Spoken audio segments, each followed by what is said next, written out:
هغه ورونه او خويندې چې نوي ودونه کوي ډیره ګټوره ویډیو. السلام علیکم ګران دوستانو، ستړي مشي، هیله لرم چې جوړ روغ وئ.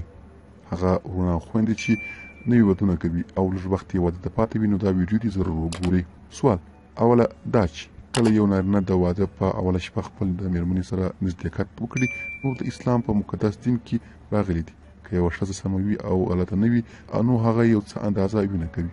نو که یو کس ناپوه وي او بیا یې تر ډېرې مودې وروسته پوه شو او چې زما د ښځې فرض خو وینه ونه کړه، نو څه به کوي؟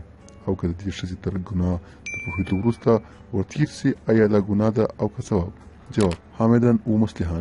د پیغلې د بلد د بکارت پرده د جماعت څخه ما سوا په نورو شیانو هم له منځه ځي. مثلا په پیغلتوب یې ډېر وخت تېر سي، یا ډېر هیزونه ورته پیښیږي یا وغورځي، یا د یو ناروغۍ له کبله یې د بکارت پرده ځایله سي. لومړی، ځکه نو باید پر مسلمانې ښځې بدګماني ونه کړل شي. دویم، او نه باید د وینې په نه کولو هغه بدلمنې وبلل شي. د زنا تور پر مسلمانې ښځې لګول لوی جرم دی. ګران دوستانو، ویډیو مو هم دومره وه. هیله ده پوه شوي یاست او ویډیو به مو خوښه شوې وي. که مو خوښه شوې وي درسره لایک کړئ، او که مو زموږ چینل نه وي سبسکرایب کړی، همدا اوس یې درسره سبسکرایب کړئ.